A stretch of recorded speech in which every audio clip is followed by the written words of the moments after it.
वाङ्मे मनसि प्रतिष्ठिता मनो मे वाचि प्रतिष्ठितम् आविराविर्मयेधि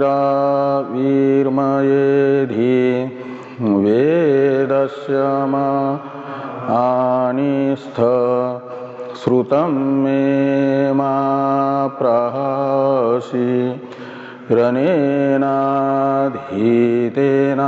होरात्रां संददामि ऋतं वदिष्यामि सत्यं वदिष्यामि तन्मामवतु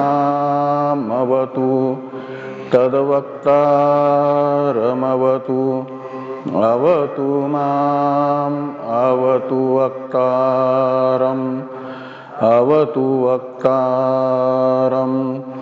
ॐ शान्ति शान्ति शान्तिः। शङ्करं शङ्कराचार्यं केशवं बादरायणं सूत्रभाष्य कृतो वन्दे भगवन्तौ पुनः पुनः। ईश्वरो मूर्तिभेद विभागिने व्योमवद्व्याप्तदेहाय दक्षिणामूर्तये नमः। ॐ शान्ति शान्ति शान्तिः।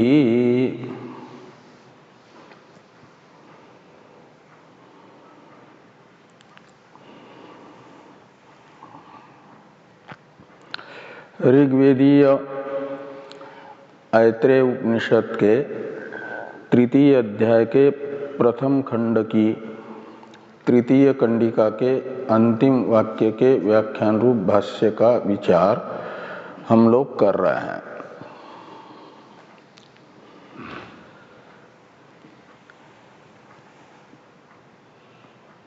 टीकाकार ने इस तृतीय खंड का जो मूल ग्रंथ है उसे तत्पदार्थ त्वम पदार्थ उभय पदार्थ शोधनात्मक भी एक पक्ष में माना है और एक पक्ष में त्वम पदार्थ शोधनात्मक मात्र माना है प्रज्ञा प्रतिष्ठा यहाँ तक के ग्रंथ को। तो जिस पक्ष में कोयम आत्मा इस वाक्य से लेकर के प्रज्ञा प्रतिष्ठा यहाँ तक का वाक्य मैंने पूरा तृतीय खंड ही प्रज्ञानम ब्रह्म इस वाक्य को छोड़ करके त्वम पदार्थ शोधनात्मक है। जिस पक्ष में उस पक्ष में इस ग्रंथ ने ये बताया प्रश्न पूर्वक कि वास्तविक त्वमर्थ निर्विशेष है, नित्य है, शुद्ध है, मुक्त है। त्वमर्थ का पारमार्थिक स्वरूप नित्य शुद्ध बुद्ध मुक्त स्वभाव है। ये बताया गया इस ग्रंथ के द्वारा। जो त्वम पदार्थ में विशेषताएं प्रतीत होती है निर्विशेष होता हुआ भी और अवच्छेद त्रय रहित होता हुआ भी अवच्छेद युक्तता यानी परिच्छिन्नता प्रतीत होती है, वह औपाधिक है यानी कल्पित है। तो विशेषताएं कल्पित हैं और परमार्थतः ये त्वम पदार्थ प्रज्ञान निर्विशेष है, अपरिच्छिन्न है। और इसी स्वरूप से उपक्रम किया है। उपक्रम में यही प्रज्ञान का स्वरूप बताया है, त्वम अर्थ का स्वरूप बताया है।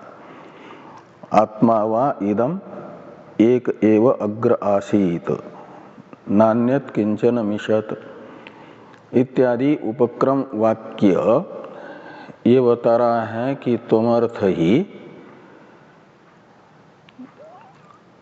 जगत की उत्पत्ति से पूर्व में विद्यमान था और वह सजातीय विजातीय स्वगत भेद रहित था, निर्विशेष था। और वही परमार्थतः अभी भी वैसा ही है और भविष्य में भी वैसा ही रहेगा। ये काल भी उसी में अव्याकृत रूप उपाधि को लेकर के कल्पित है ना। तो जो परिच्छेदक हैं देश काल वस्तु, ये तीनों के तीनों उसी स्वरूप में कल्पित होने के कारण उन कल्पित परिच्छेदकों के द्वारा जो परिच्छिन्नता बताई जाएगी वह भी कल्पित होगी। इसलिए परमार्थतः हमेशा के लिए आत्मा सजातीय विजातीय स्वगत भेद रहित निर्विशेष ही है। यह उपक्रम में भी बताया गया था, उसका बीच में उपादान हुआ और उपसंहार है प्रज्ञानम ब्रह्म। तो जिस कारण से प्रज्ञान को उपक्रम में, प्रज्ञान है आत्मा पदार्थ प्रत्येगात्मा, और प्रज्ञान को उपक्रम में सजातीय विजातीय स्वगत भेद रहित निर्विशेष बताया गया। बीच में इसी प्रज्ञान का निर्विशेषत्वादि स्वरूप परमार्थतः बताया गया। उस कारण से अन्यत्र उपनिषदों में देश काल वस्तु से अपरिच्छिन्न पदार्थ के रूप में बताया गया जो ब्रह्म है, ये प्रज्ञान ब्रह्म है का मतलब देश कालादि से रहित है। उपादित प्रज्ञान की निर्विशेषतादि का समर्थन ब्रह्म पदार्थ करेगा, ब्रह्म ये पद करेगा उपसंहार में। इसलिए यहाँ पर प्रज्ञान ही प्रज्ञान का कथन है, उपक्रम में, बीच में तथा उपसंहार में। और ब्रह्म पद भी आया तो ये प्रज्ञानम ब्रह्म ये महावाक्य नहीं है इस मत के अनुसार, अपितु प्रज्ञान में पूर्व ग्रंथ के द्वारा उपादित निर्विशेषतादि का समर्पक ये ब्रह्म शब्द है। इस प्रकार की व्याख्या प्रथम पक्ष में टीकाकार ने बता दी है कि अस्मिन् पक्षे ब्रह्म शब्देन प्रत्यगात्मनो निर्विशेषत्वादिकम एव सामानाधिकरण्येन समर्थ्यते। यहाँ से लेकर के आपके न तु प्रत्यक ब्रह्मणोः ऐक्यम अनेन वाक्येन उच्यते, यहाँ तक के ग्रंथ से। अब इस ये तो प्रतिज्ञा हुई ना कि यहाँ पर प्रज्ञानम ब्रह्म यह वाक्य ब्रह्म पदार्थ प्रज्ञान पदार्थ में निर्विशेषत्वादि का समर्थक मात्र है। प्रज्ञान पदार्थ और ब्रह्म पदार्थ के ऐक्य का परामर्शक नहीं है। ये जो प्रतिज्ञा हुई इसका निश्चायक हेतु बताया जा रहा है बृंहतेर धातो अर्थानुगमात इति शारीरक भाष्ये उक्तत्वात्। तो शारीरक है ब्रह्मसूत्र, शारीरक मीमांसा ऐसा नाम है, लेकिन पूरा नाम न लेकर के शारीरक इतना इस नाम से ब्रह्मसूत्र को यहाँ पर बताया है। तो शारीरक मीमांसा भाष्य में भगवान भाष्यकार ने यह बताया है कि बृंह धातु का जब अर्थ देखते हैं तो निरतिशय महान ये अर्थ निकलता है, और निरतिशय महान का अर्थ है निरपेक्ष अपरिछिन्न, सापेक्ष अपरिछिन्न नहीं, निरपेक्ष अपरिछिन्न, जिससे अपरिछिन्न दूसरा कोई है ही नहीं, सा काष्ठा सा परागति के अनुसार।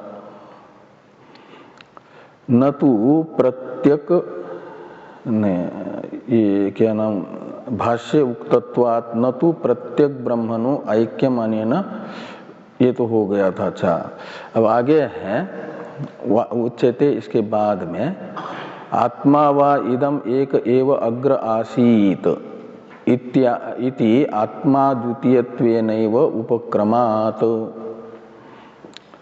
ब्रह्म पदार्थ अनुपक्रमाच्च, ये हेतु है इस प्रतिज्ञा का निश्चायक कि प्रज्ञानम ब्रह्म इस वाक्य से प्रत्यक तथा ब्रह्म का ऐक्य बोधन नहीं हो रहा है, अपितु प्रज्ञान पदार्थ में निर्विशेषत्वादि का समर्थन मात्र किया जा रहा है ब्रह्म शब्द से। ये जो प्रतिज्ञा हुई उसके निश्चायक हेतु दो यहाँ पर बताए गए कि ऐत्रेय उपनिषद के उपक्रम में आत्मा वा इदम एक एव अग्र आसीत, इस वाक्य में आत्मा का अद्वितीयत्वेन रूपेण जो कथन है, यानी उपक्रम में अद्वितीय आत्मा का ही उपक्रम होने से, और बीच में भी उपादान आत्मा एक मेवा द्वितीय आत्मा का ही हुआ है प्रज्ञान शब्द से,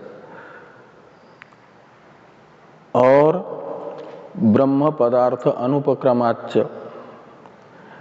तो ब्रह्म पदार्थ अनुपक्रमात् का मतलब उपक्रम में ब्रह्म पदार्थ की चर्चा न होने से, प्रज्ञान पदार्थ की ही चर्चा उपक्रम में है, ब्रह्म पदार्थ की चर्चा नहीं है। इसलिए इस प्रज्ञानम ब्रह्म उपसंहार वाक्य को उपक्रम के अनुसार समझना चाहिए। तो उपक्रम में निर्विशेष प्रत्येगात्मा बताया गया, तो ये जो प्रज्ञानम ब्रह्म उपसंहार है यह भी प्रत्येक आत्मा के निर्विशेषता का ही प्रतिपादन करके सार्थक होगा उपसंहार वाक्य। उपक्रम में यदि आत्मा पदार्थ एवं ब्रह्म पदार्थ का ऐक्य कथन होता तो प्रज्ञानम ब्रह्म ये भी उपसंहार रूप वाक्य ब्रह्म तथा प्रत्येक आत्मा के ऐक्य को बताता। ये इस पक्ष में हेतु बताया गया। आगे कहते हैं एवंच आत्मैव स्वाविद्यया संसरति स्वविद्यया च मुच्यते इति अयं पक्षो अत्र स्फुटीकृतः इति द्रष्टव्यम्। तो एक जीववाद पक्ष, अयम पक्ष शब्द से लेना 17 नंबर टिप्पणी में टिप्पणीकार ने लिखा है कि एक जीववादात्मक अयम पक्ष यानी एक जीववादात्मक पक्ष का निरूपण यहाँ ऐत्रेय उपनिषद में हुआ, ऐसा समझना इस पक्ष के अनुसार, प्रथम पक्ष के अनुसार। तो आत्मा वा इदम एक एवंच आत्मैव स्वाविद्यया संसरति, इसमें एवंच का अर्थ है प्रत्यक चैतन्य में निर्विशेषत्वादि का समर्थक ब्रह्म शब्द है, यह निश्चित होने पर क्या होगा कि आत्मैव स्वाविद्यया संसरति, तो प्रत्येक आत्मा ही अपने अज्ञान से संसारी बना है, यानी जीव है। और वही जब स्वविद्यया मुच्यते, अपने स्व शब्द से लेना पारमार्थिक स्वरूप आत्मा का, यहाँ स्व शब्द आत्मा अर्थ में है। 4 अर्थ होते हैं ना आत्मा के, क्या नाम स्व शब्द के, आत्मा, आत्मीय, जाति, धन।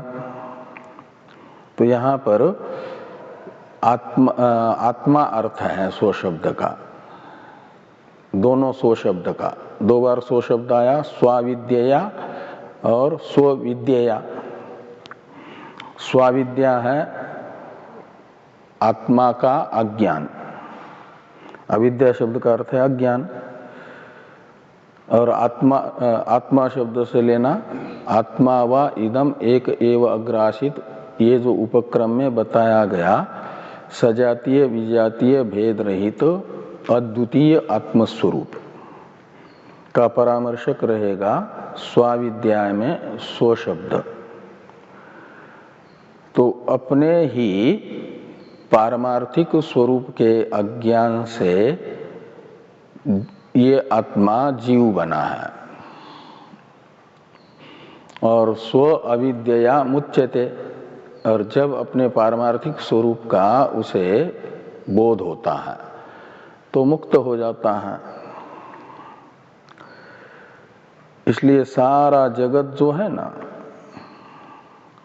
पूरा का पूरा एक प्रकार से अपने ही पारमार्थिक स्वरूप के अज्ञान रूपी निद्रा में सो करके जीव स्वप्न देख रहा है। ये जागृत जगत भी जीव, एक ही जीव का स्वप्न है।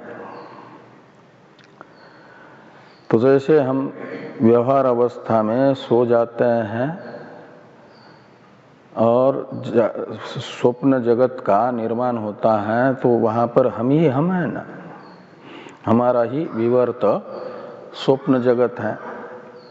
उसमें कभी कभी देखते हैं कि हम नौकर हैं और हमारा कोई मालिक है, तो मालिक ने जो कार्य बताया है उस कार्य को करते रहते हैं स्वप्न में। कभी वो मालिक सुख भी देता है, कभी दुख भी देता है, सुख दुख भी भोगते हैं मालिक के द्वारा प्रदत्त। लेकिन जग जाते हैं तो जैसे उसका नौकरात्मक स्वरूप जगे हुए हमारा विवर्त है, ऐसा उस नौकर का जो मालिक था, वो मालिक भी कौन है? हमारा ही विवर्त है ना, स्वप्न का मालिक। ऐसे जागृत अवस्था में संपूर्ण जगत का संचालक जो मायोपाधिक चैतन्य है ईश्वर, उसे माना जाता है एक जीववाद में हमारा ही स्वप्न में विवर्त रूप। हम का मतलब है स्व शब्द से ग्राह्य ऐत्रेय उपनिषद में प्रतिपादित एकमेव अद्वितीय ब्रह्म आत्मा, प्रज्ञान, वो मैं है वास्तविक, और उस वास्तविक मैं का अज्ञान है नींद, और स्वप्न है ये फिर जितना भी औपाधिक, चाहे परमेश्वर हो, चाहे चींटी हो, मच्छर हो, ये सारा का सारा प्रपंच, ये हमसे भिन्न, एक जीववाद के अनुसार हमसे भिन्न कोई दूसरा ब्रह्म हो और उसका विवर्त हो, ऐसा नहीं, हमारा विवर्त है ये सब। और जब यह जीव, जिस जीव का ये सारा का सारा स्वप्न है, वह अपने पारमार्थिक स्वरूप में जग जाता है, तो उसे कहा गया स्वविद्या।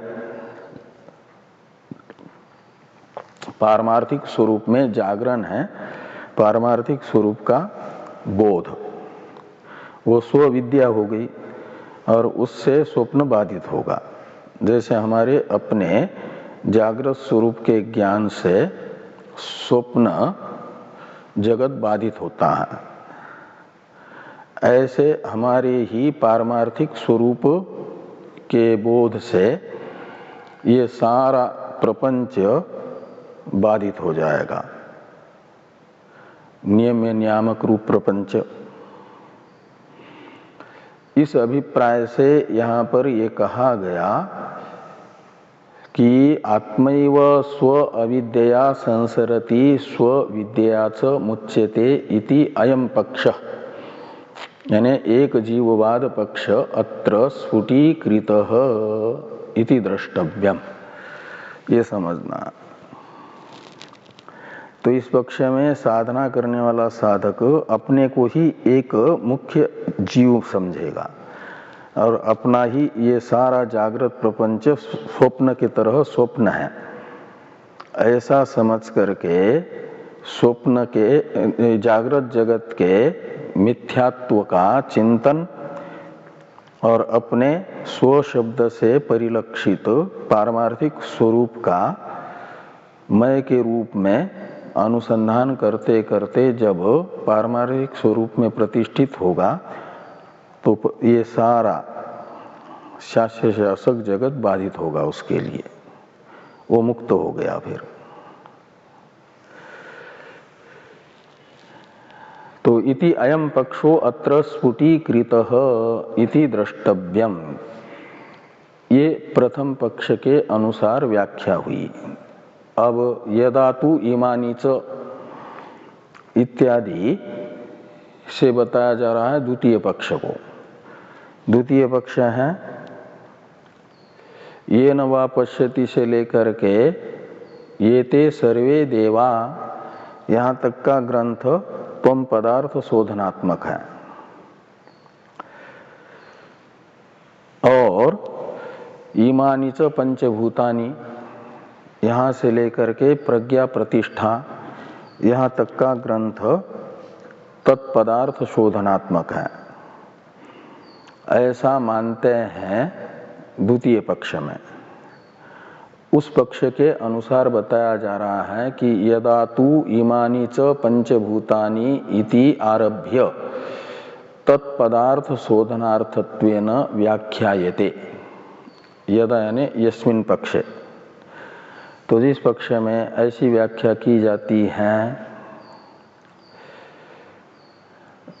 कि ये ग्रंथ तत्पदार्थ शोधन परक है, तदा यानी तस्मिन् पक्षे तत्पदार्थ शोधनानंतरम, तो जब इमानी च पंचभूतानि से लेकर के प्रज्ञा प्रतिष्ठा यहाँ तक के ग्रंथ से तत्पदार्थ का शोधन संपन्न हुआ, इतने ग्रंथ का तब तक विचार करना होगा जब तक तो तत्पदार्थ का जो वेदांत को अपेक्षित स्वरूप है पारमार्थिक, उसका निर्धारण नहीं होता, तब तक विचार करके तत्पदार्थ का शोधन हुआ। तो तत्पदार्थ का शोधन हुआ ये कब माना जाएगा? जब ये निश्चित होगा कि सारे जगत का अधिष्ठान यानी विवर्त उपादान कारण यह चेतन है, वह परमार्थतः निर्विशेष है, निर्विकार है। तो निर्विशेष निर्विकार असंग चिदात्मा तत्पदार्थ है। ऐसा निर्धारण होने के बाद और पूर्व ग्रंथ का विचार ये ते सर्वे देवा यहाँ तक के तब तक करना है जब तक त्वम पदार्थ का लक्ष्यार्थ प्रत्येक आत्मा निर्विशेष चेतन है ये निश्चित नहीं होता, तब तक विचार करना। ये निश्चित होते ही फिर विचार का तो फल निश्चय होता है ना। तो विचार रूप साधन का फल जिस अर्थ का विचार किया जा रहा है उस अर्थ का निश्चय हो जाए तो विचार छूट जाता है। फिर फल प्राप्त होने के बाद साधन छूट जाता है। अब तत्पदार्थ शोधन त्वम पदार्थ शोधन हो गया,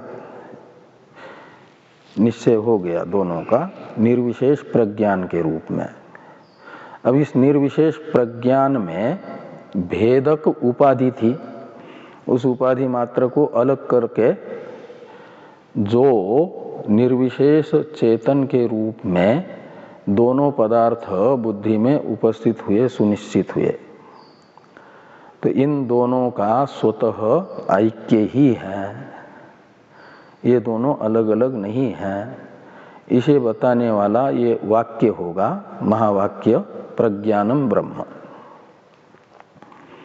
प्रज्ञान शब्द से लिया जाएगा ये न वापश्यति से लेकर के ये ते सर्वे देवा यहाँ तक के ग्रंथ से बताया गया निर्विशेष चेतन शोधित्वमर्थ। और ब्रह्म शब्द से लिया जाएगा जगत उपादान कारण से उपलक्षित जो निर्विकार चेतन। और ये दोनों स्वरूपतः एक हैं, ऐसा इन दोनों का समानाधिकरण प्रयोग बताएगा। प्रज्ञानम और ब्रह्म इन दो पदों में जो समानाधिकरण्य है वो मुख्य समानाधिकरण्य होगा। बताएगा कि ये दो स्वरूपतः एक है।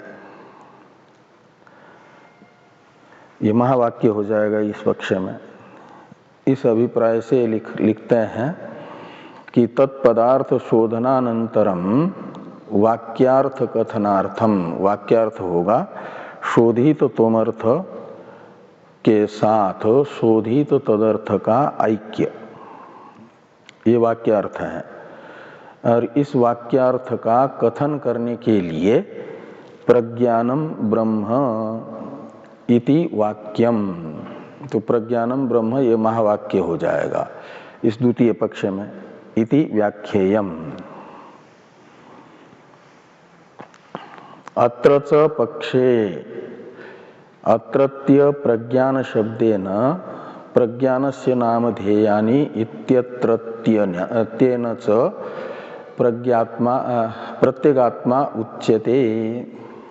अत्र च पक्ष का अर्थ है इस द्वितीय पक्ष में, जिस पक्ष के अनुसार प्रज्ञानम ब्रह्म यह महावाक्य है, उस पक्ष के अनुसार क्या होगा पक्ष में कि अत्रत्य प्रज्ञान शब्द, इसमें अत्रत्य शब्द से लेना प्रज्ञानम ब्रह्म इस वाक्य को, और इस वाक्यस्थ जो प्रज्ञान शब्द, अत्रत्य शब्द का अर्थ निकलेगा इस वाक्यस्थ प्रज्ञान शब्द। और ये जो बताया था पहले संज्ञा, संज्ञान, आज्ञान आदि, इनमें ये 16 वृत्तियां बता करके कहा गया था वश इति के बाद में सर्वाणि एतानि प्रज्ञानस्य नामधेयानि भवन्ति। तो वहां पर भी प्रज्ञानस्य षष्ठ्यंत पद है, उस प्रज्ञानस्य पद का भी अर्थ और प्रज्ञानम ब्रह्म इस वाक्यस्थ प्रज्ञान शब्द का भी अर्थ प्रत्येगात्मा है, यानी साक्षी है, निर्विकार चेतन है। इस अभिप्राय से लिखते हैं कि अत्रच पक्षे अत्रत्य प्रज्ञान शब्देन प्रज्ञानस्य नामधेयानि इत्यत्रत्येन च, यानी प्रज्ञान शब्देन, तो प्रज्ञानस्य नामधेयानि इस वाक्यस्थ जो प्रज्ञान शब्द है उस प्रज्ञान शब्द से भी प्रत्येक आत्मा उच्यते, प्रत्येक आत्मा को बताया जा रहा है। अत्रत्य ब्रह्म शब्देन च जगत कारणत्व उपलक्षितम चैतन्यम उक्तम इति द्रष्टव्यम। तो अत्रत्य ब्रह्म शब्द यानी प्रज्ञानम ब्रह्म इस वाक्यस्थ ब्रह्मपद, इस ब्रह्मपद से क्या बताया जा रहा है? तो जगत कारणत्व से उपलक्षित। तो जगत कारणत्व ये ब्रह्म का तटस्थ लक्षण है ना, ये तो वायुमानि भूतानि जायन्ते येन जातानि जीवन्ति से बताया गया। इस तटस्थ लक्षण से बोधित जो स्वरूप है चैतन्य, जगत का विवर्त उपादान कारण, अधिष्ठान कहो विवर्त उपादान कहो, उसे इस तटस्थ लक्षण के द्वारा बताया गया है। चैतन्य को चैतन्यम उक्तम इति द्रष्टव्यम। अब ये चैतन्य भी कैसा है? ब्रह्म शब्द का लक्ष्यार्थ निर्विशेष चेतन ही है, और प्रज्ञान शब्द का अर्थ जो प्रत्येक आत्मा है वो भी निर्विशेष चेतन है। उस निर्विशेष चेतन का स्वतः भेद नहीं होगा, स्वरूपतः ऐक्य ही है, ये बताएगा प्रज्ञानम ब्रह्म यह महावाक्य। इस अभिप्राय, और ये जो भाष्य में आया तस्मात् पद, इस तस्मात् पद के द्वारा जो अर्थ बताया जा रहा है उसे कहते हैं टीकाकार कि तस्माद् इति च उभयोर निर्विशेष चिद्रूपत्व अविशेषात्। ये तस्मात् शब्द का अर्थ निकलेगा। तो तस्मात् इस पद का भाष्य, तस्मात् पद भाष्य में है, मूल में नहीं है। तो भाष्यस्थ तस्मात् शब्द का अर्थ है उभयोर। उभयोर यानी शोधित त्वमर्थ और शोधित तदर्थयो, निर्विशेष चिद्रूपत्व अविशेषात्। तो निर्विशेष चिद्रूपत्व समान होने से दोनों में स्वरूपतः ऐक्य रहेगा। ये तस्मात् प्रज्ञानम ब्रह्म इसका अर्थ निकलेगा। अब फिर प्रथम पक्ष के अनुसार ब्रह्म पद की व्याख्या की जा रही है तद एतद इत्यादि से। इसकी अवतरण एक शंका है अवतरण टीका में। तो ननु प्रज्ञानस्य ब्रह्मत्वोपदेशे किम सिद्ध्यति इति आशंक्य तस्य निर्विशेषत्वादिकं सिद्ध्यति इति फलितार्थ कथन परत्वेन व्याख्येयं प्रत्यस्तम इति। तो कहते हैं प्रज्ञान पदार्थ में ब्रह्मत्व का उपदेश करने पर, प्रज्ञानम ब्रह्म यह वाक्य क्या कर रहा है कि प्रज्ञान पदार्थ को उद्देश्य करके बता रहा है उसमें ब्रह्मत्व। ब्रह्मत्व विधेय है और प्रज्ञान पदार्थ उद्देश्य है, उद्देश्य है।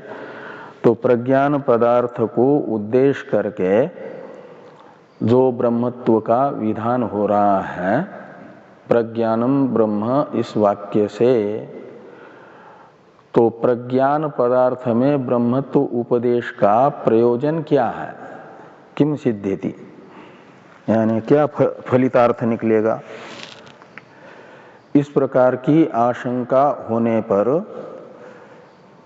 जिस अभिप्राय से ये उत्तर दिया जा रहा है वो अभिप्राय कहते हैं टीकाकार कि तस्य निर्विशेषत्वादिकम सिद्ध्यति। इसमें तस्य शब्द से लेना प्रज्ञान को, तो प्रज्ञान पदार्थ जो प्रत्येक आत्मा है उसमें निर्विशेषत्वादि का समर्थन हो जाएगा। तो तस्य निर्विशेषत्वादिकम सिद्ध्यति, तो प्रज्ञान में निर्विशेषत्वादि की सिद्धि होगी। जब प्रज्ञानम ब्रह्म इस वाक्य के द्वारा प्रज्ञान में ब्रह्मत्व का उपदेश होगा। तो इति फलितार्थ कथन परत्वेन व्याख्येयम प्रत्यस्तमित इति, तो प्रत्यस्तमित इत्यादि का इस प्रकार फलितार्थ कथन परत्वेन व्याख्यान करना चाहिए। अब और बाकी कहते हैं अन्यत समानम, तो बाकी तो दोनों पक्ष में एक जैसा ही अर्थ निकलेगा। दो पक्ष हुए, एक जीववाद पक्ष, अनेक जीववाद पक्ष।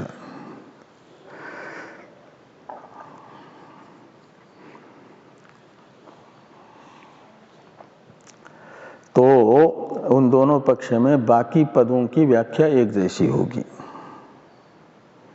ये बताया जा रहा है।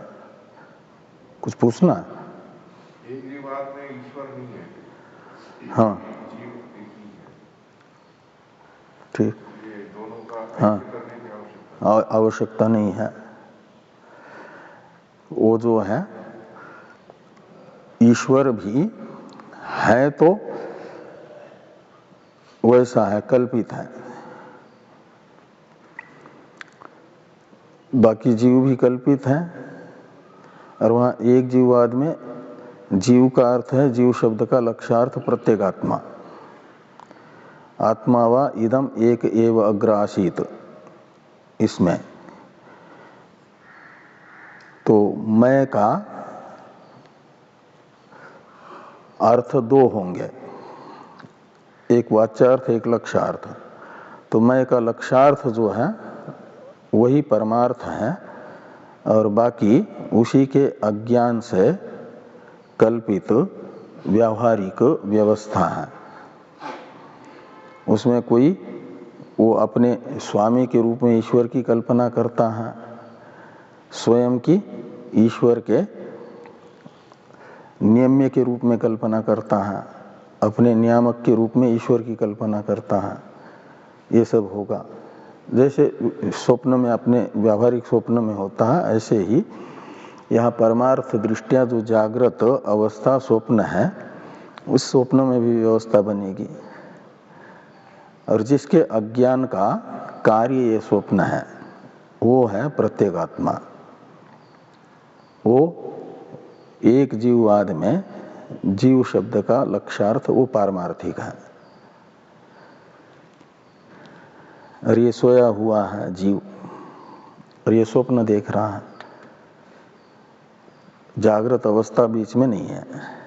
इसी स्वप्न में ही, जागृत रूपी स्वप्न में अपने पारमार्थिक स्वरूप का ज्ञान प्राप्त करके, ज्ञान प्राप्त करने की साधना करनी है। और वो साधना जो स्वप्न में व्यावहारिक ये बताया हुआ है, यानी स्वप्न में जो व्यवस्था बताई हुई है, वैदिक व्यवस्था वेदों के अनुसार, उसी व्यवस्था से गुजरते गुजरते स्वप्न में वो बहुनाम जन्मनाम अन्ते ज्ञानवान सन माम प्रपद्यते होगा, ज्ञानवान हो जाता है।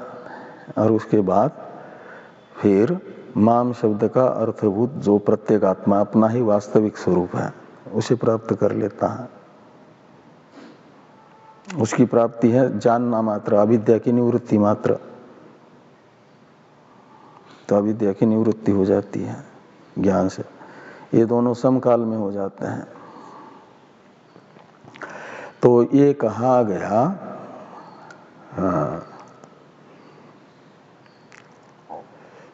तो अन्यत समानम, इसको प्रतीक नाम समझना पड़ेगा।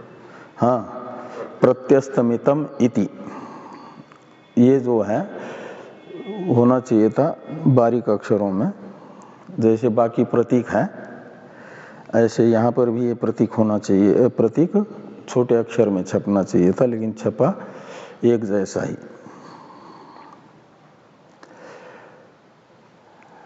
तो फलितार्थ कथन परत्वेन व्याख्येयम प्रत्यस्तमितेति, इसलिए इति शब्द जोड़ दिया है ना। अब भाष्य को देखिए, तद एतत् प्रत्यस्तमित सर्वोपाधि विशेषम सन्निरंजनम निर्मलम निष्क्रियम शांतम एकम अद्वयम नेति नेति इति सर्व विशेष अपोह संवेद्यम सर्व शब्द प्रत्ययागोचरम तत् अत्यंत विशुद्ध प्रज्ञोपाधि संबंधेन सर्वज्ञम ईश्वर संज्ञम भवति। यहाँ तत् शब्द से लिया जा रहा है प्रज्ञान को।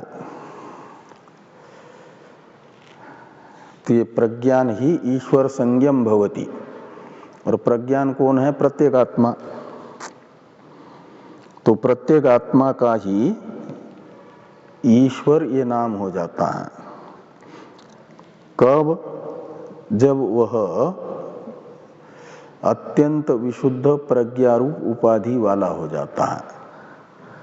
यहाँ प्रज्ञा शब्द का अर्थ है माया, ये सब आएगा। तो पहले प्रथम जो विशेषण है इसको लीजिए, प्रत्यस्थमित सर्वोपाधि विशेषम। ये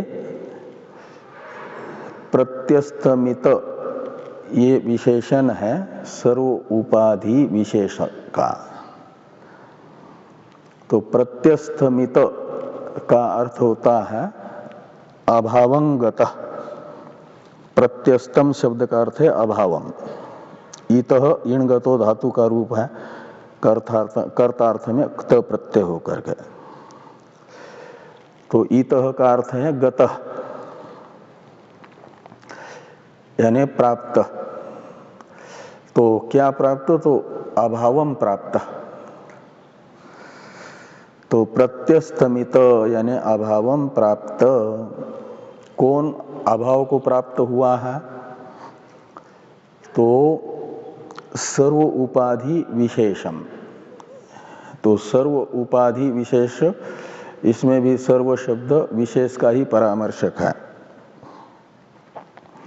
और उपाधि कृत जो विशेष यानी भेद है, विशेषताएं हैं।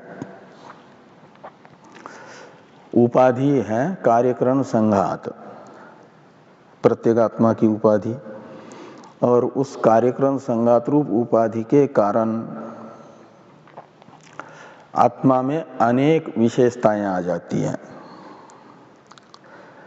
कर्तृत्व, भोक्तृत्व, सुखित्व, दुखित्व, कामित्व, क्रोधित्व, दृष्टृत्व, मंत्रित्व, श्रोतृत्व, वक्तृत्व, ये सब, ये सर्व विशेषता उपाधि विशेष शब्द से लेना, ये सब विशेषताएं। और इन सब विशेषताओं का क्या हुआ है? तो प्रत्यस्तमित, यानी ये सारी विशेषताओं ने अभाव को प्राप्त कर लिया। कहाँ पर? निर्विशेष स्वरूप में, परमार्थ स्वरूप में। इसलिए बहुरी समास करिए, प्रत्यस्तमिता सर्व उपाधि विशेषा यस्मात्। तो यस्मात् प्रत्यगात्मनः प्रज्ञानात्, तो जिस प्रज्ञान शब्दित प्रत्यगात्मा से सारे उपाधिकृत विशेष समाप्त हो गए हैं, उन्हें कहा जाएगा प्रत्यस्तमित सर्वोपाधि विशेष। प्रत्यस्तमित सर्वोपाधि विशेष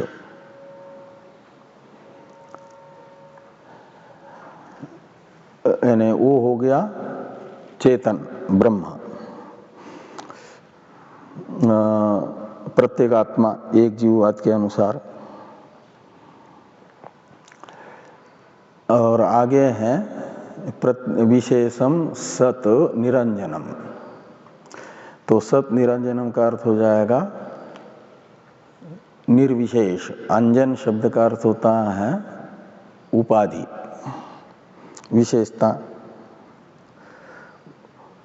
अविद्या, और उन अविद्या रूप अंजन से रहित निरंजन। इसलिए 4 नंबर टिप्पणी में टिप्पणीकार ने लिखा निरंजनम का अर्थ निर्मायम। निर्मायम का अर्थ है माया रूप उपाधि से भी रहित है। अंजनम शब्द का अर्थ माया किया, और निरंजनम का अर्थ निकलेगा माया रहित।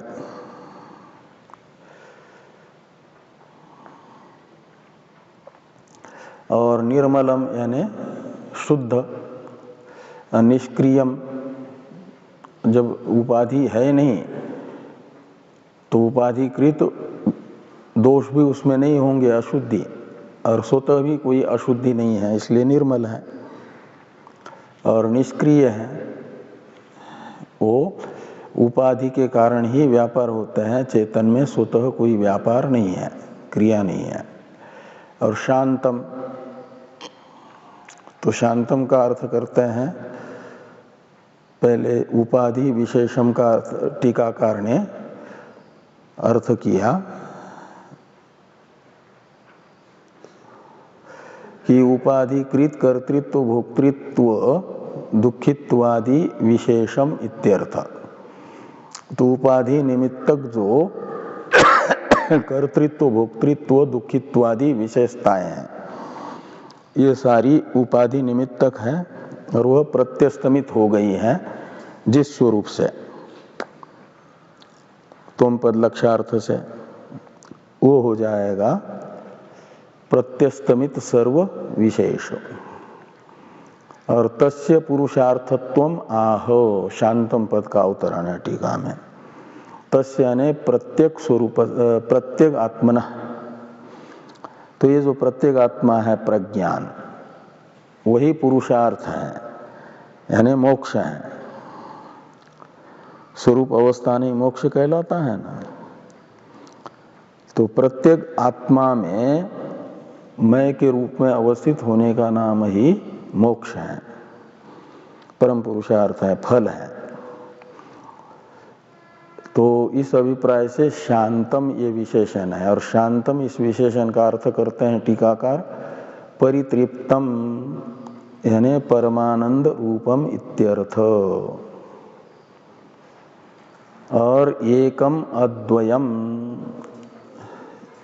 वह आनंद रूप इसलिए है कि दुख का हेतु दूसरा कोई है नहीं। द्वितीयाद्वय भयम भवति, तो दुख का हेतु दूसरा कोई न होने से एकम है, वो अद्वय है, द्वैत वर्जित है। अब नेति नेति इत्यादि से प्रमाण बताया जा रहा है प्रत्येक आत्मा के निर्विशेषता में। इसलिए उसका अवतरण लिखते हैं टीकाकार निर्विशेषत्वे मानम आह नेतीति। तो नेति नेति इति सर्व विशेष अपोह संवेद्यम,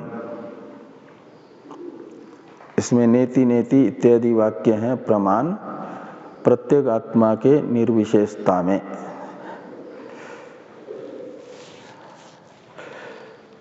और सर्व विशेष अपोह संवेद्य कहा जाता है। नेति नेति ये वाक्य उपाधि निमित्तक समस्त विशेषताओं का निराकरण करता है ना। तो अपोह का अर्थ है निराकरण, निषेध, और संवेद्य का अर्थ हो जाएगा निषेध करने वाले वाक्यों के द्वारा निषेध मुख से वेदनार्ह, उसे संवेद्य कहा जाएगा। कि ये अनात्मा मात्र, अन्नमय कोश आत्मा नहीं है, प्राणमय कोश आत्मा नहीं है, मनोमय कोश आत्मा नहीं है, विज्ञानमय आनंदमय आत्मा नहीं है, ऐसा निषेध करते करते जो निषेध अवधितया अवशिष्ट रहेगा वह प्रत्येगात्मा है। इस रूप में जो संवेद्य है, अपोह का अर्थ है निषेध मुख से एक प्रकार से। इसलिए टिप्पणीकार ने लिखा एक नंबर में, अपोह संवेद्यम का अर्थ निवृत्ति उपलक्षितम इत्यर्थ।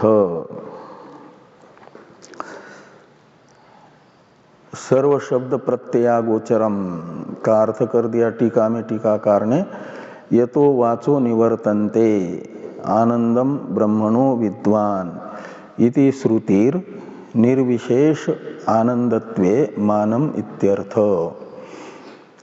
तो ये श्रुति यतो वाचो निवर्तन्ते और आनंदम ब्रह्मणो विद्वान न विभेति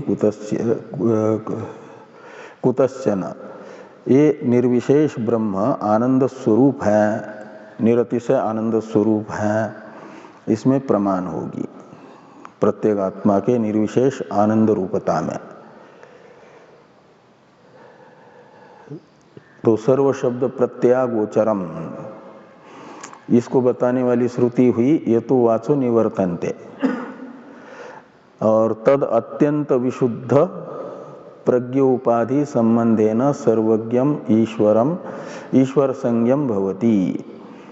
तो तद यानी ये प्रज्ञान जो है ऐसा, वही अत्यंत विशुद्ध जो प्रज्ञा यानी माया है, शुद्ध सत्व प्रधान प्रकृति की अवस्था को माया कहते हैं ना, उसे यहाँ पर अत्यंत विशुद्ध प्रज्ञा नाम से कहा गया माया को। और वो उपाधि जब हो जाती है प्रज्ञान की, तो प्रज्ञान ही तत् यानी प्रज्ञान सर्वज्ञ और ईश्वर इस नाम वाला हो जाता है, ईश्वर संयम भवति। और उसकी उपाधि अत्यंत शुद्ध होने के कारण सर्व विषय को अपरोक्ष ज्ञान ईश्वर में रहता है, माया अत्यंत विशुद्ध होने से। बाकी की चर्चा हम लोग करते हैं कल। ओम वाङ्मे मनसि प्रतिष्ठिता मनो मे वाचि प्रतिष्ठितम् आविराविर्मयेधि वेदस्य मानिस्थ श्रुतं मे मा प्रहासि प्रणेनाधीतेनाहुरात्रां संदधामि ऋतं वदिष्यामि सत्यं तन्मामवतु तद्वक्तारमवतु अवतु माम् अवतु वक्तारम् अवतु वक्तारम्।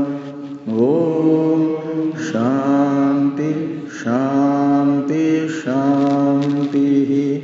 शंकरं शंकराचार्यं केशवं बादरायणं सूत्रभाष्य भगवन्तो ईश्वरो गुरुरात्मेति मूर्तिभेद विभागिने व्योमवद्व्याप्तदेहाय दक्षिणामूर्तये नमः। ओम शांति शांति शांति।